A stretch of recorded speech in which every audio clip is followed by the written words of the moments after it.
Shalom, selamat malam Bapak Ibu, Saudara yang dikasihi Tuhan Yesus Kristus. Selamat berjumpa di dalam renungan pada malam hari ini. Salam sejahtera buat saudara dimanapun saudara berada. Damai dan sukacita oleh Roh Kudus melimpah senantiasa di dalam hati dan kehidupan saudara semua. Sebelum kita mendengarkan renungan firman Tuhan, mari kita siapkan hati dan berdoa. Bapa Syurgawi, Bapa di dalam nama Tuhan Yesus Kristus, saat ini kami hendak mendengar firman-Mu. Berilah pengetahuan dan bimbinglah hamba-Mu ini, agar apa yang Engkau firmankan dapat bekerja sesuai kehendak-Mu. Buat kami jemaat-Mu, bukalah hati dan pikiran kami untuk mendengar dan menerima sabda firman-Mu. Kiranya firman-Mu ini dapat menjadi inspirasi dan berkat bagi kami semua. Di dalam nama Tuhan Yesus Kristus, Tuhan dan Juru Selamat, kami berdoa dan mengucap syukur. Haleluya, amin. Bapak Ibu Saudara yang dikasihi Tuhan, judul renungan kita pada malam ini, cara bersikap sebagai umat Kristen dalam menghadapi masalah hidup. Tuhan menciptakan manusia menurut gambar dan rupa Allah dengan suatu tujuan, yaitu Tuhan ingin manusia untuk hidup kudus, hidup sesuai dengan kehendak Tuhan, serta selalu memuliakan dan menyembah Tuhan dengan sukacita. Tuhan juga memberikan setiap manusia akal budi dan kehendak bebas untuk bisa memilih dan menentukan apa saja yang ingin setiap manusia kerjakan. Namun terkadang setiap manusia tidak peka terhadap surat Tuhan, sehingga kita seringkali salah dalam memutuskan sesuatu hal dalam kehidupan kita yang tidak sesuai dengan kehendak Tuhan. Meskipun begitu, Tuhan tetap turut serta mendampingi setiap manusia dan menuntun mereka untuk kembali ke rencana awal Tuhan. Bapak Ibu yang dikasihi Tuhan, setiap manusia memiliki kisah hidup yang berbeda-beda, dan hal itu tidak mudah untuk dijalani, sehingga dapat menggoyahkan iman mereka. Namun Tuhan sungguh baik. Ia selalu memberikan kita kekuatan dan penghiburan lewat firman-Nya, seperti yang tertulis pada kitab 2 Tawarikh pasal yang ke-15 ayat yang ke-7. Tetapi kamu ini, kuatkanlah hatimu, jangan lemah semangatmu, kerana ada upah bagi usahamu. Meskipun kita sudah mengetahui bahawa Tuhan senantiasa mendampingi kita di kala suka dan duka, tetap saja kita sebagai manusia seringkali melupakannya dan tidak peka terhadap suaranya.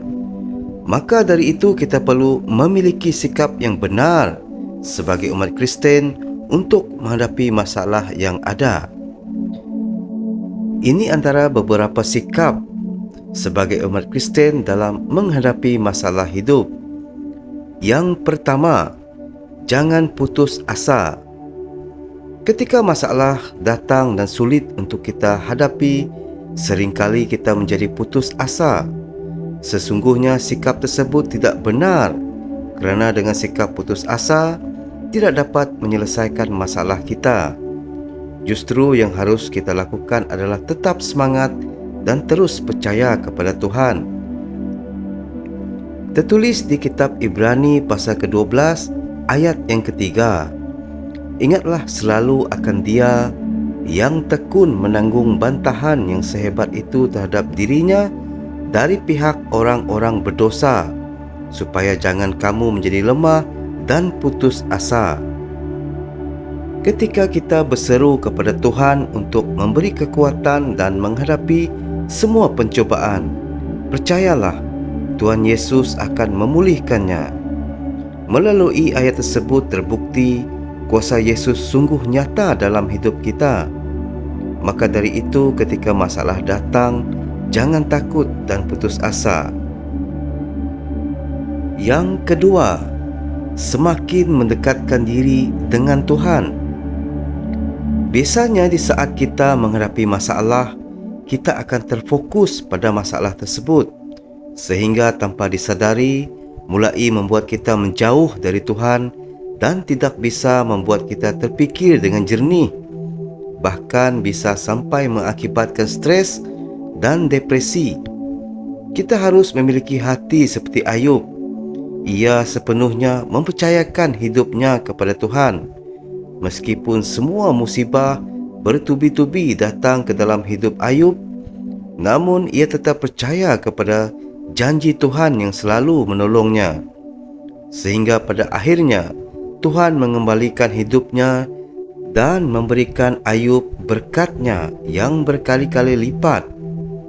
Tertulis di kitab Ayub pasal yang pertama ayat ke-20 sampai yang ke-22. Maka berdirilah Ayub, lalu mengoyak jubahnya dan mencukur kepalanya, kemudian sujudlah ia dan menyembah. Katanya, dengan telanjang aku keluar dari kandungan ibuku, dengan telanjang juga aku akan kembali ke dalamnya. Tuhan yang memberi, Tuhan yang mengambil. Terpujilah nama Tuhan. Dalam kesemuanya itu, Ayub tidak berbuat dosa dan tidak menuduh Allah berbuat yang kurang patut. Yang ketiga, kuatkan iman. Di saat masalah datang, kita membutuhkan iman. Tanpa iman, kita akan mudah goyah kepada mujizat Tuhan.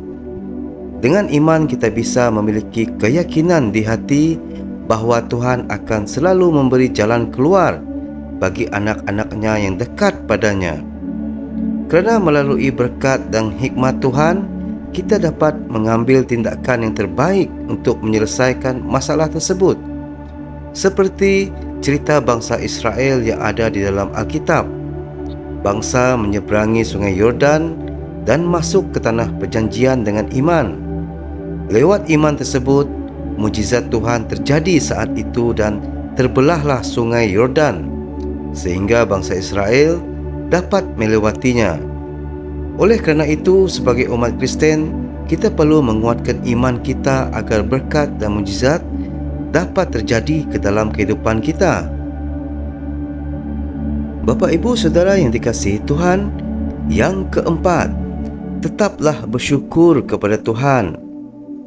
Masalah sesulit apapun yang terjadi dalam hidup kita, tetap harus hadapi dengan rasa syukur kerana kita masih diberikan kekuatan untuk menghadapi semua masalah hidup dan tidak mengalami masalah yang lebih berat atau sesulit masalah seperti yang dihadapi oleh orang lain. Pada dasarnya Tuhan tidak akan memberi masalah kepada manusia melebihi batas kemampuan kita. Kerana tertulis dalam firman Tuhan pada kitab 1 Korintus pasal yang ke-10 ayat yang ke-13, tertulis demikian: pencobaan-pencobaan yang kamu alami ialah pencobaan-pencobaan biasa yang tidak melebihi kekuatan manusia. Sebab Allah setia dan kerana itu Ia tidak akan membiarkan kamu dicobai melampaui kekuatanmu. Pada waktu kamu dicobai, Ia akan memberikan kepadamu jalan keluar sehingga kamu dapat menanggungnya. Jadi, jika kita memiliki masalah yang sulit saat ini, jangan khawatir. Percayalah bahawa Tuhan akan membantu kita untuk menyelesaikan tepat pada waktunya.